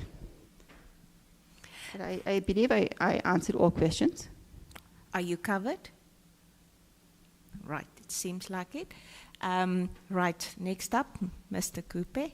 Yeah, thank you. I think the first question is, how did we land in Machabeng? We were invited by the mayor. The mayor met with our patron, and requested that the foundation could assist in terms of turning around because of the situation where the municipality was. So we then had to come in terms of that. But for us, it was not only solving that municipality's issue. It's about creating a model that can basically be used across various sort of municipalities in the continent. To basically look at that. That's why part of what we've been basically looking at is the role of business in running local government. I mean, it's really out. There's no business in running local government. So for us, it's one of the aspects we want to bring into this whole equation, into this model creating in terms of that. I mean, at the moment, the foundation obviously lives on donation. We're basically looking at making this something that we can be able to use in order for us to be able to leverage ourselves and be able to do this through this model being used, and for us selling this model as part and parcel of what we do going forward. I think, are we going to, do we want to take this initiative further? Definitely. I mean, for us, we're beginning to discover quite a lot of things. As we're saying, I mean, municipalities are making laws. Why? I mean, we've got parliament in Cape Town, we've got legislature at provincial level, and we still have municipalities sitting on a daily basis making laws they themselves are not going to uphold. And therefore, our point is that at a local level, you need to implement and make sure that economy is moving rather than sit and tick the thing. And I mean, if you basically go back, most municipalities were run by people who were sort of asset holders in that municipalities. And therefore, if you now leave this to politicians who basically can't attract even investment in those municipalities, you're basically letting this thing sort of pay, and you can't make. So for us, it's a model that we think we can replicate going forward, and we've created this model, and we want to basically sort of do this model going forward. But obviously, it depends on the funding that we get, or that we get, so that we can be able to move forward in terms of this. Yeah, thank you. Thank you, Mr. Coupe. Technical team, do we have any questions online? All right, not on YouTube. All right, so we're going to go for a very quick second round. I think I would just like to fire away by addressing a question to Mr. Steyn. If he is still with us, is he still online? If you can just... Yes, I am. Okay, thank you. I don't know if this is a bit of an unfair question, but based on your experiences now, the administrative challenges, the over-politicizing, the over-regulated, etc., do you have any policy recommendations that you can put forward to government so that we can actually rectify this? That is my question. Any other questions from the floor, maybe, additional to what I've asked?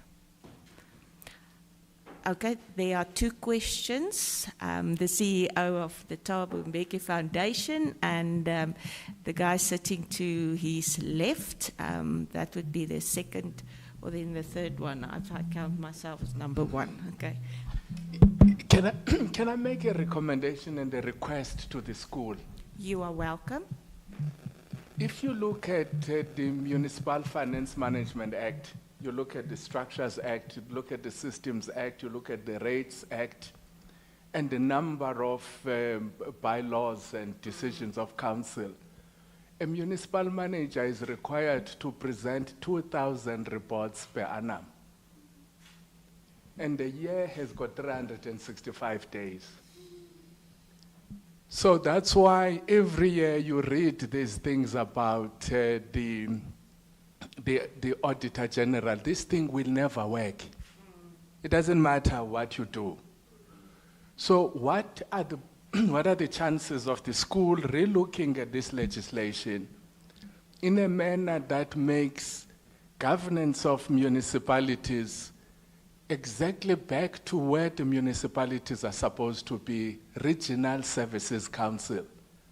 Not all of this duplication of governance, which is absolutely a misfit in terms of where we are. So that's the first thing. The second thing is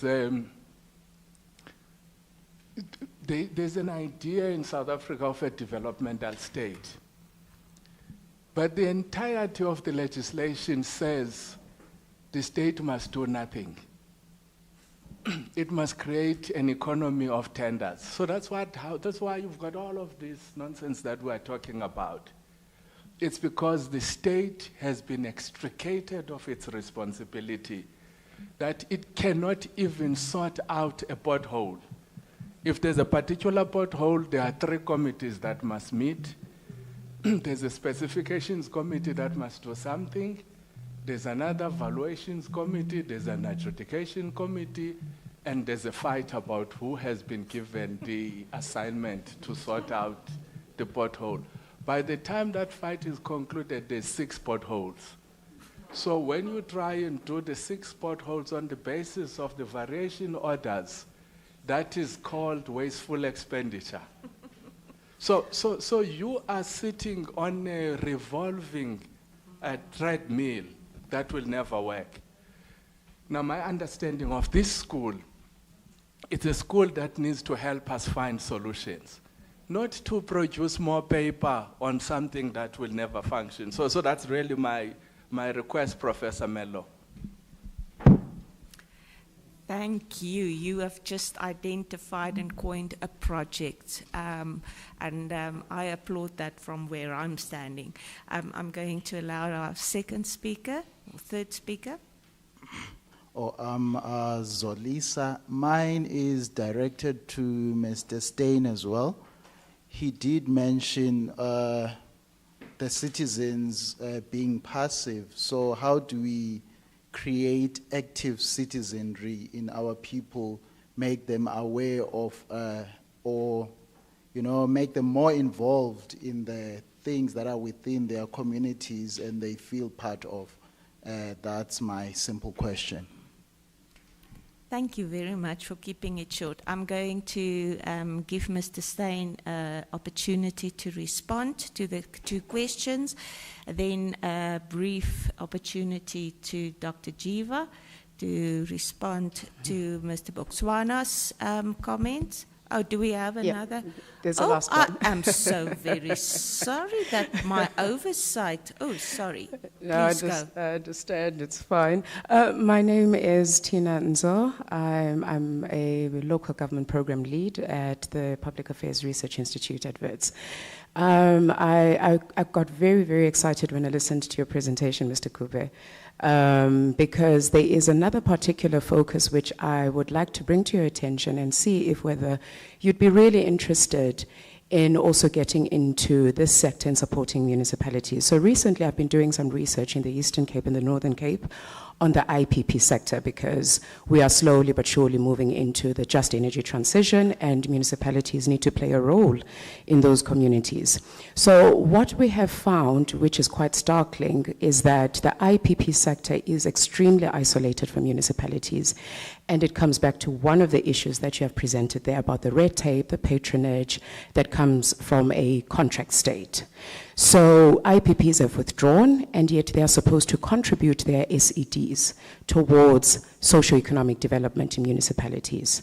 And one particular municipality had to withdraw a project that was worth 107 million rand within the Cookhouse wind farm in the Eastern Cape, where the municipality just wanted the resources to be allocated into the coffers of the municipality and also involve their preferred bidders to get the contract for fixing municipal waste management systems.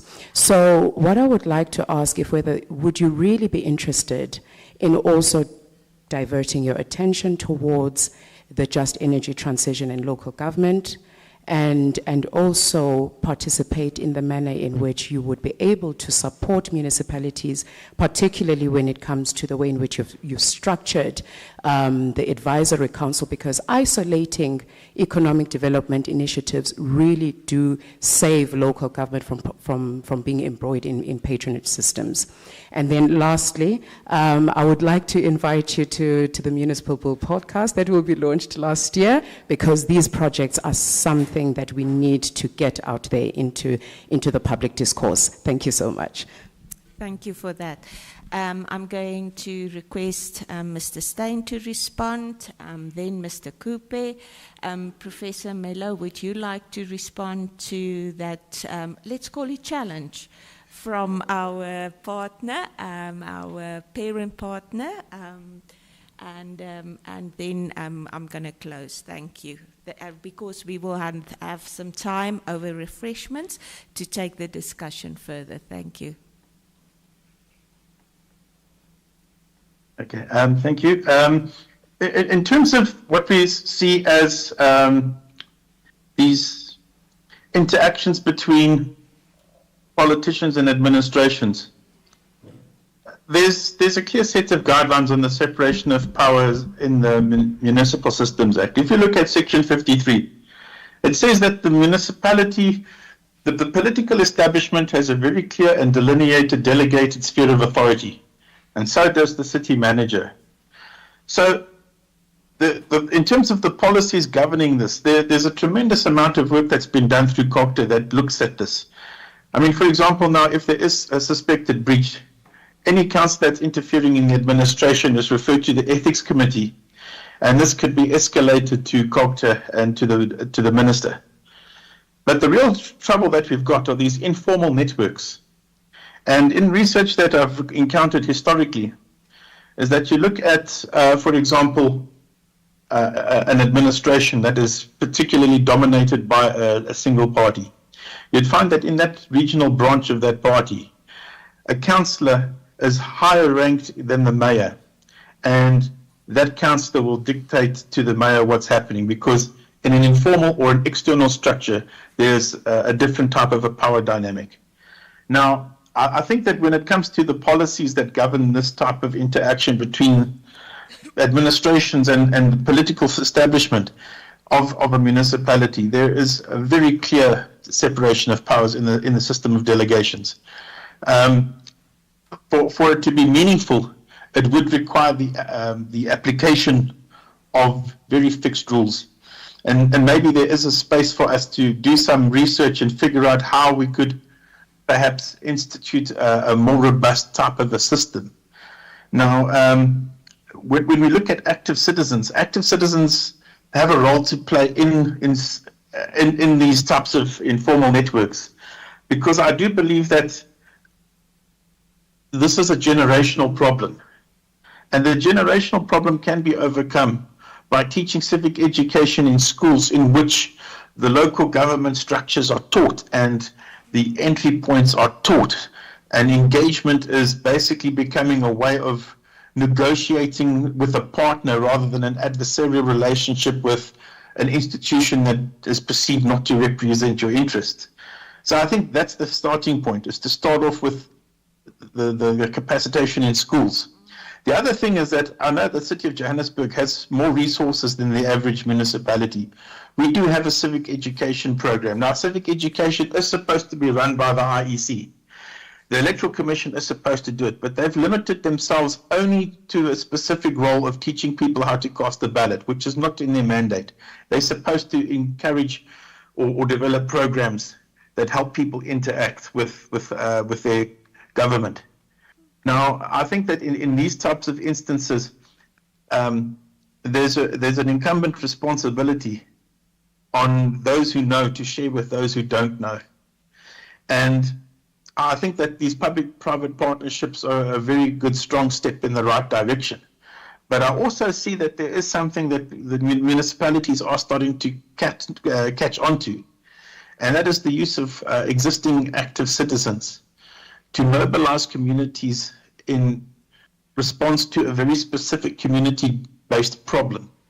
I've had a couple of interactions with some very interesting people over the years who have done this, but they've basically become the nuclei or organizing nuclei within their communities, and they've interacted with the city in ways that have basically created a bridge between the community and the municipality. But again, that type of bridge building is actually dependent on how responsive your municipality is. So, you'd have to look at finding a way how to regulate that into a performance management system. So your executives would have to be accountable on a scorecard for doing community outreach. So then you're forcing the departments to go out there and explain themselves directly to communities and support the ward committees and the ward councillors in getting that information out there. But that said, I think there's a tremendous amount of work that's already been done on this. So I'm speaking a little bit off the cuff and based on some of the limited knowledge that I have of the research. But I think there is a tremendous possibility for seeing a relationship with local government as a partnership. And it's those anecdotes that come out like through today, and the case studies that we see that are very encouraging. Thank you. Thank you very much. Next up response is Mr. Coupe. If we can have a microphone there, please.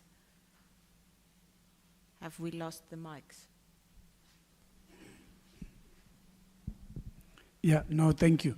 I think part of the strength of our sort of foundation is that we develop these models in partnership with everyone. So would really be interested in partnering with you in terms of looking at how we can augment what we've already started and make it work better for not only one municipality, but for other municipalities as well. So we are really eager to participate and work with you. Yes, thank you. Thank you very much. Professor Mello? Thank you, Chair. CEO, I think we will take up the challenge. Although I must say it's not going to be an easy one, because it's more about the rationalization. It means that we have to rationalize, we have to make proposals for the rationalization of the structures as well as the processes of municipalities. And therefore, this would also say to us that in terms of our intent to influence the current policy to change, we will also have to be, in terms of our submissions, as well as our suggestions relating to policy change, we may have also to identify the relevant decision makers in as far as this proposal of what I'll say another back to basis in terms of going back to the idea of regional services, which were seen to be much more effective. So perhaps we'll also contact you further in terms of how we roll out this idea as a school. Thank you. Thank you very much for that. I think at this point I would like to invite you all for refreshments at the end. I just want to extend a few votes of thank you. I want to start with people who are normally overseen, and those are our organizers and the people behind the scene. Mr. Muape and his colleagues, and very in particular also our technical team. They have always been a pillar of strength and supporting us, and they are always there with their bikes, their transmitting mechanisms, etc., etc. And then, last but not the least, our speakers. I think, Dr. Jeeva, I would like to go beyond by saying thank you for your presentation. I want to congratulate you, because I think that the initiative, the content that you've provided on a very complex issue or involved issue, you've put forward in a very, very clear manner, and it is very exciting to listen to it. And yes, I think we are all now feeling as if we need to charge forward to take control of a situation that is running ahead of us. I would like to thank our presenters, Mr. Steyn and Mr. Coupe, for your thought-provoking thoughts and contributions, and slotting in exceptionally perfectly with the bigger theme of the day. And so instead of just closing with some clever anecdote about what we've done and achieved, etc., I think the most appropriate words would be to be continued. Right, so thank you.